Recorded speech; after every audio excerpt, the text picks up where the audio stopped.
Hi, thanks for checking out this interview. My name is Fahad. I'm your host, and today I'm joined by Tio. So his YouTube channel is Tio is Back. You can see it on the shirt. Um, Yeah, yeah, so I'm very excited about this interview. It took me forever to get a hold of Tio, but I finally got him on the show. So yeah, he used to live in the Netherlands and decided to go back home and started a business that he's passionate about. He's a fitness trainer. He's a YouTuber. He shares pretty much the entire journey from like moving back and registering a business, buying equipment, everything. He pretty much has it on his YouTube channel. So, Tio, welcome to the show. yes. Thank you, my brother. Thank you for having me. Yeah, so I did give a little bit an overview of who you are, but can you tell us a little bit more about yourself? Well, you've said it pretty much. I'm not good at presenting myself because I never know what people want to hear. But yeah, I'm Theo. I moved from the Netherlands to Rwanda to start my own business, as in having my own gym, and that's what I'm doing right now. Awesome. Pushed you to come back home. So, Yeah, I wouldn't say no, it pushed me. I would say it kind of pulled me. And that's like a difference. I mean, at least in my mind, because um, yes, I had always this dream of having my own gym, and since I was, young, I think when I was like 20, that's when I realized I really want to have my own gym. But then I did my research, and it was very, very difficult just calculating the money that you need. I was like, how am I gonna ever in my life get this amount of money? But I kept trying, I kept looking, and I could never really find an angle, because when you're that young, you cannot get to that much capital and let alone a lease.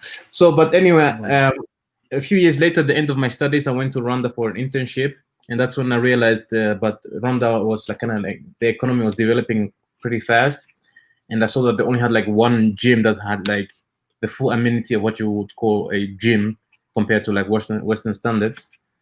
And I was like, wait a second, if this is the level where it is at, I think I can add to this. I can come up with so that's what made me pull me to Rwanda, because I saw all of a sudden my dream that was kind of getting smaller and the doors almost closing, it kind of Yeah. opened again.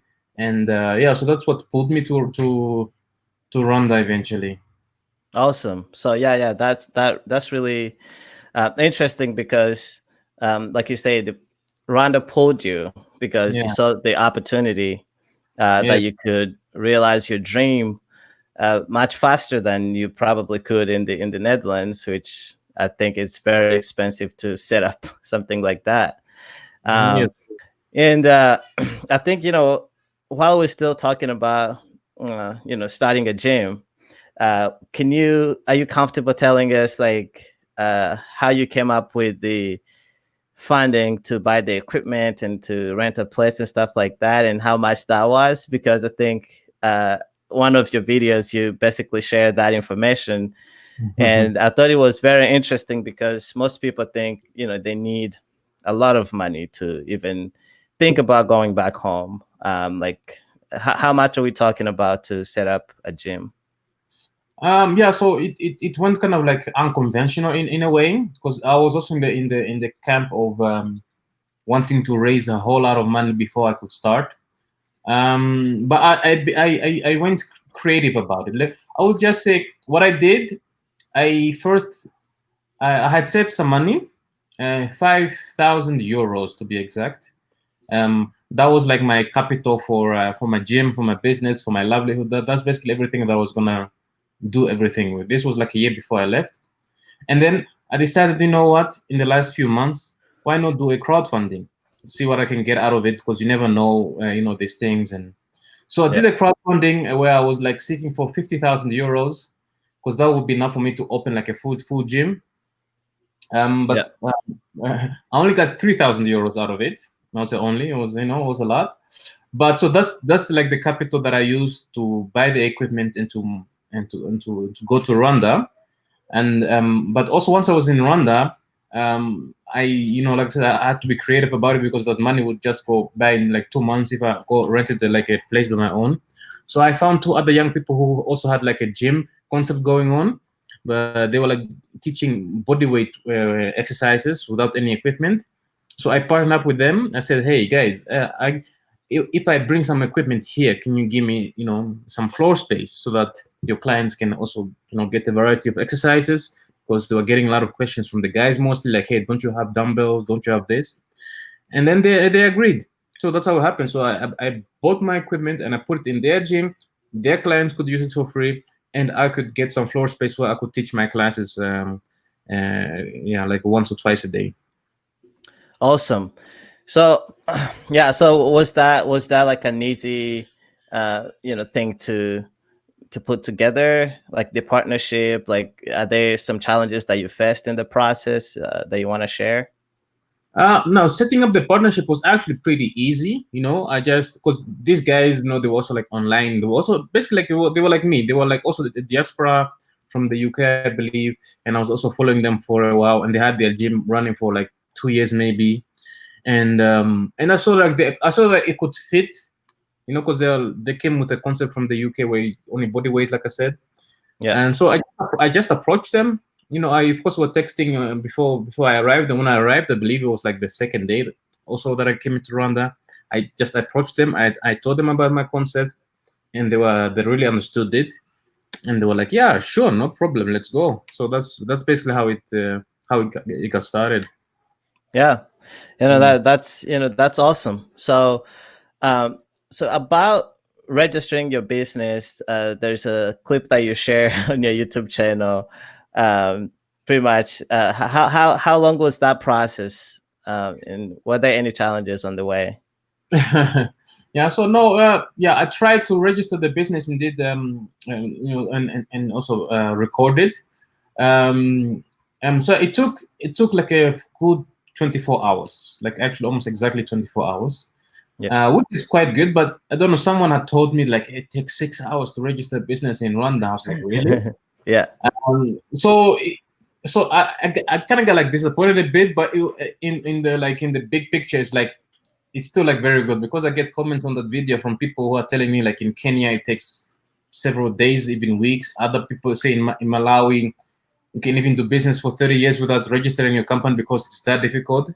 So it's like what I call a storm in a glass. It's not that big of a deal. It's 24 hours is actually pretty nice, as long as it is. So setting it was quite straightforward. I mean, you have to go there and just register your business, and then within a day, I would say it was exactly within a day. The difficult part, what I realized is that deregistering your business, that's difficult. I tried to deregister one of mine, and it still has not gone through. Yeah. I don't know why. I did everything, and then they sent me like a letter on this account. I never received it. I never got a notification that I received it, and a year later I found out like that they said me, "Oh, you have not filled the right form in," and then that's it. So you have to figure it out. Yeah, obviously, yeah. There's always some new things and certain things that you get to experience, when doing business in a new environment, right? So for you came from the Netherlands to Rwanda, and you're having these good experiences, and also some hiccups on the way, right? Yeah, that's obvious for entrepreneurs. So let's talk about how you found clients. Like, did you have a client base waiting for you when I know you were a fitness trainer before you set up your gym. I followed your YouTube channel like since you started. So how did you go about getting clients and signing them up? And were people ready when were they ready for your gym before you opened, or did you set it up and then went on to find clients to join your gym? Yeah, well, that was actually pretty tough, because even if you're a trainer in one country, come to another, you have to start from scratch, like literally from scratch. For me, it was even I had to start from -1 because I was bringing like a new concept that people don't know. So it's not like people can come like, oh, CrossFit. Oh yeah, let me try it. No, it's not like, what is CrossFit? And it took a while to educate them, to interest them, and then to finally sign them up. So I just did what everyone would do. You grind. You do some advertisements. It helps to also just be out and about. Going out places, meeting people, because then that's when you can tell them about your project. And for me, what worked the most is that I was giving away like a free week trial to everyone. Yeah. So people would say like, "Yo, just come. It's free. And try it out." And people did come and then try it out, and then people like had to think about it, and like at the end of the month, there were like some who were kind of like coming back. But basically, the first whole month, actually, I made zero money because I only did 3 week trials. People would come for like a week, and sometimes even like longer than a week, because they did not really understand it.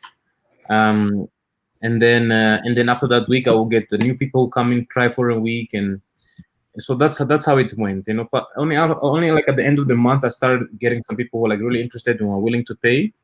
But before that, it was all 3 week trials, man. Yeah. I mean, that's great. So you set up this business, you have these clients. Obviously, you're really good at marketing. See your Instagram, your YouTube. So these clients, right? Are they people who are local in Rwanda? Like, who are the who has like the bigger percentage of your clients, like people who are visiting or who come from abroad, versus people who are local? Well, it has changed, but now I would say like my clientele right now, it's about like 40% is about like local Rwandans, and the rest are what you call like immigrants. Like like 50% is like immigrants is like, I have a lot of like Kenyans, I have people from Europe, I have people from Malaysia. So once in a while I do get people from the States who come by and they're like, oh, you have CrossFit here, and then they will try it.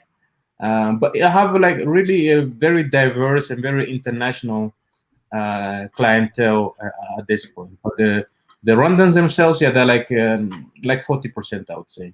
Yeah. So how do the international clients find you? Like, have you learned how they find you? Yeah, like some of them, they find me because they know CrossFit in their countries, and then they look it up and they find it. But the majority of them really just comes from word of mouth, because you have to give a good training, and then when someone is happy, and they refer you to someone else, and then that someone else comes and try a week trial, and then they stay, or they refer to someone else. I even had one client of mine who's like living here. He came like with his whole friend and entourage to my gym just for a class session. They took up the whole, they filled up the whole gym basically. But yeah, word of mouth is really strong. And advertising on Facebook also does help, but it does go slower because, like I said, most people they have to get to know CrossFit first. They don't know it yet. So that's why. But it's working, but just a bit slower. Yeah. So is this just doing CrossFit, or you're doing like a typical gym and CrossFit component? No, I'm really doing CrossFit, pure CrossFit workouts, everything from A to Z. Nice. Yeah. Perfect. Yeah. So obviously things happened, and the pandemic happened when your business was just starting to pick up. Like, how did that affect your business? Are you still open for business? And do you have any changes that you're making after things go back to normal? Yeah, no, things fucked up because we were basically closed down. What I did do, I did kind of like borrow some small equipment to my clients, to share, to use at home. And then I started like sending out, like almost daily workouts that they can do at home, either with that equipment that they borrow, or with just things that they have at home, like a backpack or a broomstick or whatever. And the good thing, they already knew most of the exercise that I was giving them. But that also kind of like died down because in the beginning people were like, oh, lockdown, oh, this is new stuff. Okay, let me try home workouts. But because it has gone on for so long, it has proven that doing workouts at home without anyone watching you is not the same. Yeah. Yeah. Yeah, that's one of the one of the reasons why people join the gym is because they want that, environment where they're not distracted. They're Yeah. there, so all they have to do is work out. There's nothing else to do. And you have when you have someone like you, Yeah. watching and guiding them, that motivates them and pushes them to work a little harder. Yeah, Um, definitely, definitely. And without that kind of like pressure, I've realized people mhm. it just levels out, and people are, it's not the same. You were a student, right? You were a Yeah. student. You did not do like a professional job after school. You basically went back home right away. Yes. Yeah. Okay. Well, kind of. So I was a student, but I was like a okay. I wouldn't say I was a bad student, but I was just not a very quick student. You know, like we I had like a study where there was like no real deadline. You could finish Hmm. it whenever you could, and I kind of like took all the time that I needed. So I feel when I finished my schools, I was already like 26 or something, or 27, Yeah. and then I took like another like 2 years or so before I came to Rwanda, Hmm. um, just because I was not ready to go sign myself up and basically work full time with my degree. I just Yeah. felt I was really ready. I was not. I was kind of like pushing it off in a Hmm. way. Yeah. Yeah. Cool. So yeah, you basically finished school and went right into entrepreneurship. So why did you study in college? Was it related to fitness and health? Yeah, actually, it is very much. I mean, I think most people internationally know it as kinesiology, I think, but for what it's called is called human movement sciences, and Hmm. it's basically a study on it's a study of the human being and how to make it basically better or even efficient. It's like the highest study you can find about sports in just in short terms, but it's not only about sports. It can also be about like revalidation.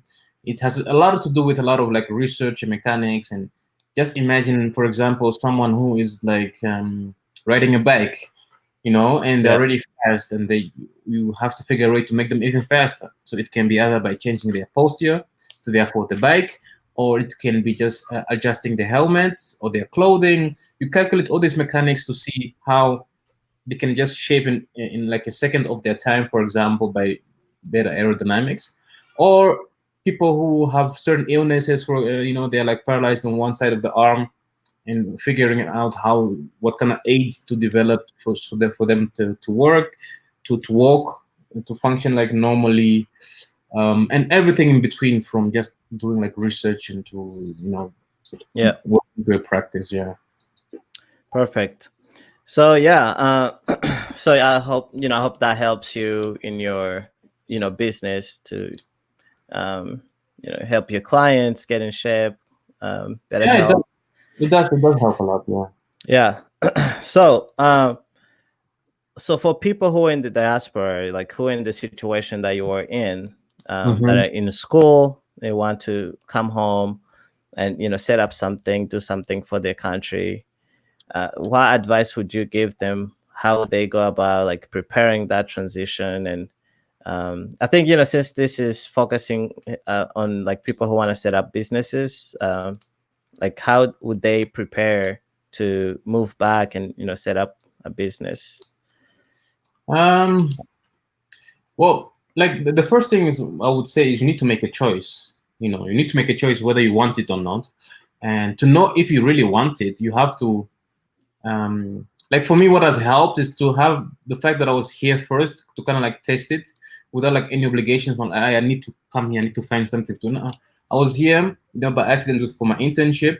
But during my internship, I was spending so much time in Rwanda for the first time in my life, and I got to see the countryside. I got to see the businesses. I got to be a normal person, normal citizens here in Rwanda, enjoying going on vacation.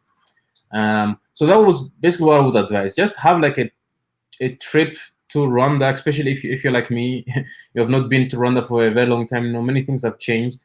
Just to go about and feel it and see, try to feel if you can be here, if you want to be here. So two things gonna happen. Either gonna feel like, yes, oh my God, I need to be here yesterday, or you're gonna be like, I'm not ready, and but that's okay. But so that trip has helped me to make the decision, because once I came from my internship back to the Netherlands, I had to finish up my internship and stuff. I still had not figured out how I was going to get the money, because I did not have the money at that point. But I had just made a decision. I just knew that, okay, it's definitely possible. I need to find a way. And I went back and I was just working on a business plan. And but like I said, so that make the decision first, and to make that decision, it helps to be in Rwanda. It helps to see what kind of sector you want to be in. If you want to be in health, go visit health sectors. If you want to be in tourism, go visit other touristic companies. If you want to do mining, whatever, go there. Just breathe it in. Be a student. Don't put any pressure on yourself that you have to come up with an idea now, because the idea might hit you later. And then and once you've made a decision, yeah, then you kind of start aligning your life in a way, because for example, if you say like, hey, I want to move to Rwanda, then maybe it's not the best time to go, I don't know, buy a house with a 3-year lease, for example, because you might be living in a few years. Maybe it's a good time to save up, live in a smaller apartment, and maybe instead of going on vacation 2 times a year, maybe once a year in something local. But yeah, save money, save a lot of money, even if you have no idea what kind of business or how much you're gonna need for the business. Just save the money. In your heart, you always know what you like. You always know what kind of thing you would like to try. And businesses need money. Money is like oxygen to businesses.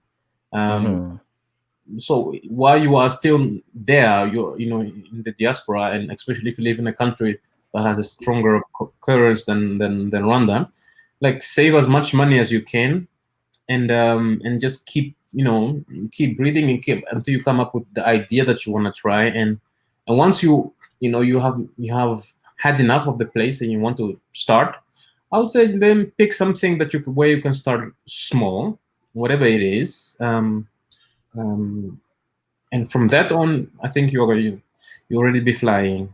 Yeah, that's powerful advice, Theo. Thank you so much. Yeah, so I've interviewed other guests, and they pretty much mentioned most of the things that you said. Save your money, do your research, plan ahead, and just make sure that you also connect with people back home, and you come and visit, because businesses, even if you know the industry, even if you know your way around, right?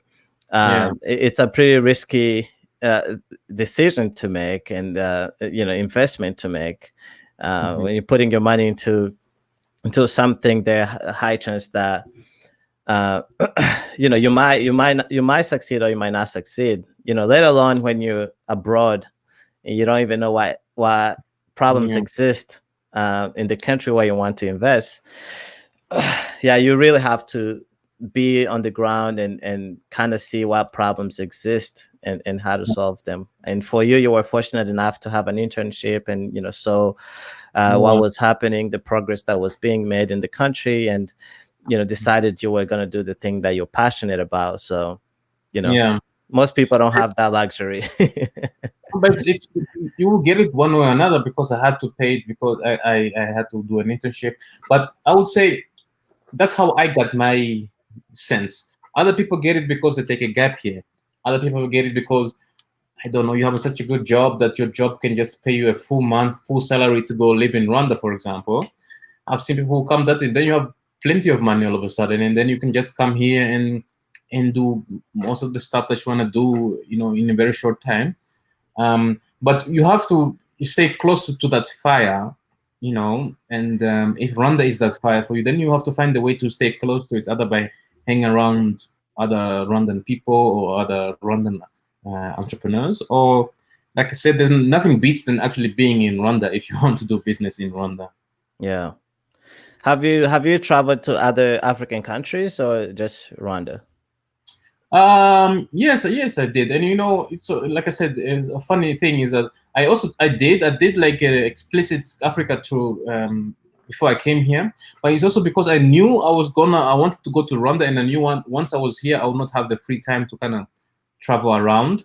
But so I did, and I went to Zambia, I went to Tanzania, Zanzibar, Zimbabwe, South Africa, and basically there are even more countries I want to visit. I wanna visit all African countries, man. But Yeah. and now it's just time for the business, and other countries will come. Yeah.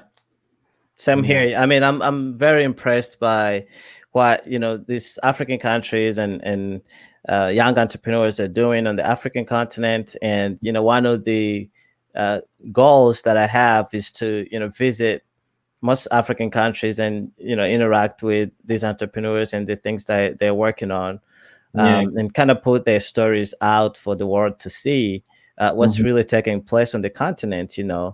And I think that's powerful that once people start seeing these stories and the positive things that are happening on the African continent, they'll be hopefully they will be interested to invest and also to come and visit and Yeah. help the continent to keep evolving. Definitely. Perfect. Definitely. Yeah, let's talk about the importance of networking. And I believe you had to make friends, you had to make connections, you had to collaborate. How did you network when you found yourself in back home? You have family there, right? Here in Rwanda, you mean? Yep. Yes, I have family, but like I said, I spent the last 20 years of my life not living in Rwanda, so Okay. Yeah. even family members that I have, we are not that well acquaintance, even though we know each other, but I don't know how their upbringing was. I don't know what their life struggles are, and they don't know about me. Okay.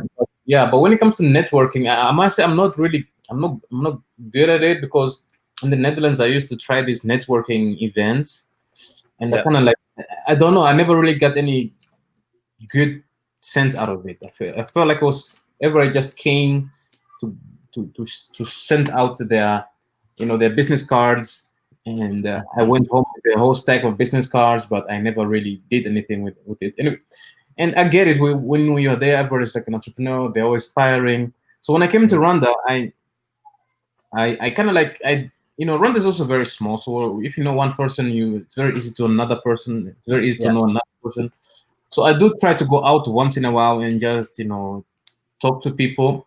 But the Rwandan way of networking, unfortunately, is always revolve around alcohol, around bars, and which can be fun. But sometimes people, when they're drunk, they say a whole lot of great things, and then when they're sober, none of them come true.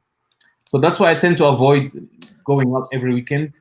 But if there were like a place where we can just all meet and talk business in a business sense, sober, it would be great. Because I feel that will yield more results than that. But yeah, you do need networking, because even for me, when I get into trouble with my business, like this guy that I met also at the bar, I think, he's the one who kind of saved my business. So if I had not gone out, I might have not have known him, and I would have stopped like a year ago by now. Yeah. Yeah. Perfect. Yeah. So, next question I want to ask you, and this is basically for, let's say, people who want to explore other sectors other than, let's say, fitness, people who have interest in other business sectors. Do you see any sectors that need solutions, that people who go to school abroad, who have good education and who have expertise and stuff? Mm-hmm. Do you see any sectors where they can come and seize those opportunities? Yes. There are plenty. Like even if you went and you studied ballet or something, and you want to come to Rwanda, you can still, fulfill that sector. But I would say in Rwanda, one of the problem is that, one of the good things is that there are a lot of business opportunities. The bad part about it is that there are a lot of business opportunities. There's too much to pick from, and whatever you have studied, you can kind of basically use it. You cannot always use like one-on-one. If you have studied in America, I don't know about corporate financing. The corporate level of America is such a high degree. It's so much more involved. There's so many more years of knowledge there. That means the work that you are doing there, it's much more specific, especially more specialized Yeah. than when you're doing here. Here we are still like in the midst of building, the building blocks of everything. Here you talk about growing the finance sector. You don't talk about growing mutual funds. It's about the whole sector that needs uplifting. Yeah. So if someone has studied something in abroad, I would say just forget what you have studied. Just think about what it is that you are really passionate about, like you really like, or something that you feel like, damn, I'm really good at this. Like I said, I'm talking about finance now, but I don't know. It can be like you're good at composing music. It can be that you are really good a teacher, for example. You just know how to teach well everywhere you go. Corporate events, children. You just know how to, cut the materials and bring it to the people. So whatever you're either really, really good at or something that you really, really like, I would say invest into that. And the sector does not really matter, So the biggest, like I said, every sector needs some people, like water, energy, and agriculture. Like Yeah. that, even in those like basic, you will still need people. But if you come there, you're probably going to be dealing with one of the basic stuff of that sector. And Yeah. if you have studied abroad, like the fine things that you've learned there, they will not apply directly into the things in Rwanda, but your level of workmanship, your level of preciseness, like even here in Rwanda, things people don't really have like a strong sense of time. Yeah. You can have an employee who comes work for you, and basically the deal is when you have an employee come work for you, he's there from the beginning to the end of the day, and he's there from Monday to Sunday. There's not, so therefore, when you give him a task to do, he will take the whole day to do it. Versus maybe in Europe or in America, when you have like, hey, we have 8 hours, and in this 8 hours, this needs to be done. And when that 6 o'clock hits, it's time, and the person goes home. Whereas, it's kind of like it does not apply here. So you have to, use your knowledge in a different way. Yeah. Yeah. All the mechanics, all the things that I've studied at school, all the, I don't use those formulas here, but I use them in a whole other different way, which still benefit me though. Yeah. That's great. Thank you for that advice. Yeah. So for people who want to connect with you, how can they reach you? Um, Yeah, I'm easy. I mean, like Theo's back at Instagram or YouTube. That's where I live pretty much every day. Or just my name, Theo Mutesa at Twitter. I don't know where most of your people hang out, whether it's mhm. Instagram, Twitter, or Facebook. But Yeah. Theo back is usually my go-to handle. And yeah, you can always send me a DM. I do get a lot of people telling me they want to come and they want some advice. I try to make videos geared to that because I feel like more people are asking me this kind of questions. Like, hey, if I go into the beer sector, like, is there any money there? Or I want to do an NGO. I'm like, yeah, sure, man. Everything is doable, but you really gotta be good at it, and you gotta Yeah. be passionate about it. Yeah. That's powerful. Be good Yeah. about it or be passionate about it. Yeah, if you're both, you are top to. No one can stop you. Yeah. Yeah. Awesome. Theo, it was a great pleasure talking to you, and I Yeah. appreciate you taking time out of your day to, give us an interview. And you Mm. obviously gave us a lot of good tips on how to do business in Rwanda. And lastly, so for people who are stuck at home right now who can go to the gym, like what kind of advice would you give them that would help them stay in shape and healthy? Yeah. So if you're stuck at home, if you can get out, I would advise going out. Like, go walk for like a whole hour. Like, go to your furthest supermarket, for example, with a backpack. Go do groceries and then come back. Listen to this podcast. Listen to music. That's one way. Or if you're a bit more in shape, try to run. Focusing on cardio, it does help a lot. It makes the whole different. And next to that, I would say sleep. Sleep a lot. Try to sleep without an alarm clock. Because it's really underrated what sleep does to you. Sleep is even better than working out, to be honest. And then third, try to find like a routine of workouts that you can do. And yeah, and lately I've been going into this concept of, instead of trying 100 different stuff, pick 2 or 3 workouts that you like and just do them for a whole week or 2 weeks. It can be like push-ups, it can be just squats, it can be sit-ups, whatever it is. There are many that you can find on the internet, even on my business page, Chigali Fit Rwanda, that's the name of my gym. I have several home workouts that I put over there. Just pick 1 or 2 that you like, but do them like 2 to 3 times a day for 2 weeks, and then switch it up. Do something that you can achieve. But if you can do those, like, go out, walk or run, and then, sleep a lot, and then pick a workout that you like, you'll be good. Thank you so much, Theo. Yeah. Yeah, so, and I'll wrap up this interview. I'm sure we'll be in touch, and I'll also make sure to share links to your social media, your Instagram. That's where we connected, and Theo is back YouTube channel. That is huge.